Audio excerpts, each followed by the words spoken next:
What's better during the age of the pandemic? Short-term rentals or long-term tenants? Tune in and find out. And tomorrow, Wednesday, November 11th at 1:15 p.m. Eastern Time or 11:15 a.m. Pacific Time, I'll be doing a live Q&A on this topic, as well as answering any other hosting-related questions that you may have.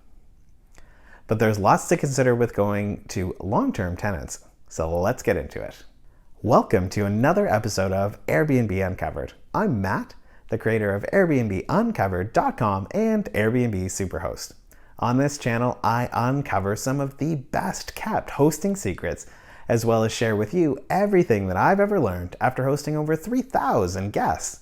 My tips, tricks, and best practices are all focused on helping new hosts earn more money and attract the best guests and achieve Superhost status faster. So if you're new to hosting on Airbnb, this is the right channel for you. I'm sure that over the past 7 months, this topic has crossed your mind. Should you switch your short-term rental into a long-term accommodation? I'd say I'd be lying if I didn't think about it too. In fact, I have 2 co-hosts who have decided to do just that. One is changing due to regulations and the other due to concerns about occupancy until the pandemic is over. Still being honest here, I support their decisions. I always support remaining compliant with regulations, and in the case of the second, every host has their own risk tolerance level. In this video, I'm going to break down this short-term versus long-term debate into 5 key considerations. Question: are you considering switching to a long-term tenant? Tell me why in the comments below. But before we get into the 5 key considerations, let me give you a big assumption right off the top. I'm assuming that you're living in a normal market where long-term rentals will generate a lower monthly revenue than short-term rentals will, and that there are decent long-term tenants in your area. So let's get into the considerations when deciding between long-term tenants and short-term rentals. The first consideration is your finances. What kind of financial position are you in? Do you rely exclusively on your Airbnb revenues to stay afloat and pay down debt? If so, you might want to strongly consider securing a long-term tenant to get predictable month-over-month revenue. If you're in the US, there is a really good chance that things will shut down in the near term and then reopen, as has happened in other countries around the world. And the evidence for this is that the President-elect Joe Biden has already started working on a coronavirus task force and is making getting the pandemic under control his main priority. So if you're risking bankruptcy over your Airbnb, it's best for you to shore up consistent revenue over chancing it to earn more with Airbnb.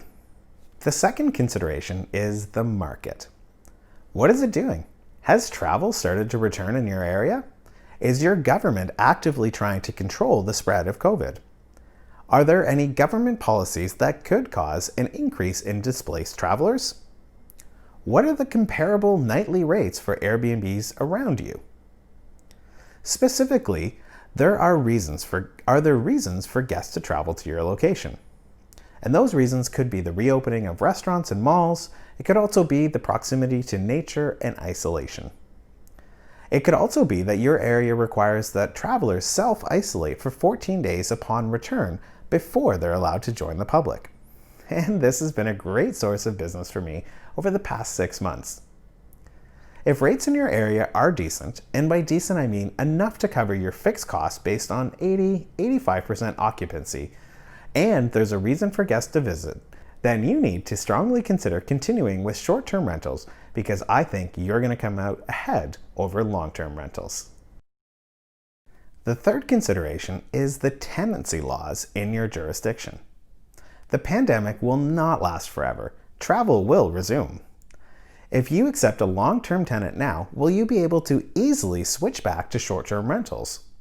If not, you're going to want to consider some short-term financial setback for a long-term gain. Short-term rentals, when done correctly, almost always outperform revenues from long-term tenants. Fourthly, is there a demand for long-term furnished suites in your area? Most often, renters are looking for unfurnished homes. You might be thinking your renters can just use your Airbnb furnishings because they're better. The problem lies with what your tenants will do with their own furnishings. Often the prospect of having to get rid of everything will deter a tenant from signing, which then creates a problem on their end. Where do you put all of your Airbnb stuff while you're renting long term? Storage units are often very expensive and can easily eat away at profits from long-term renters and then put you back into a position where you were making even less money than if you were doing short-term rentals and are only booked 50% of the time. The fifth and final consideration is your hosting ability. Start by asking yourself the following questions. Were you a superhost before the pandemic started? What was your occupancy rate? Was it at least 85% on average? Do you know what you need to do to get your guests to book your listing over the competition? If you're a solid host and you have the stats to back it up, then I say go for it and keep going with short-term rentals. If not, take my 5-minute quiz to see if you could be earning more from your Airbnb. The link is in the description below. If your stats aren't solid, then you're going to need to ask yourself if you're willing to put in the extra effort required to stay ahead of your competition. If you are, but are unsure of how to rise above and get booked over your competition, then don't worry. Before the end of the month, I'll be releasing the exact system I've been using to earn a profit during the pandemic. It goes step by step and gives you exactly what you need to do to make money during the pandemic. If you take just one thing away from this video, let it be this. Indecision is the enemy of progress. Give yourself an hour to review the considerations I've just gone over and then make a decision. Please stick to your decision and then make it happen. Don't move on to something else before you have taken at least one step towards making your decision a reality and planning out the next few steps along with some deadlines to get them done.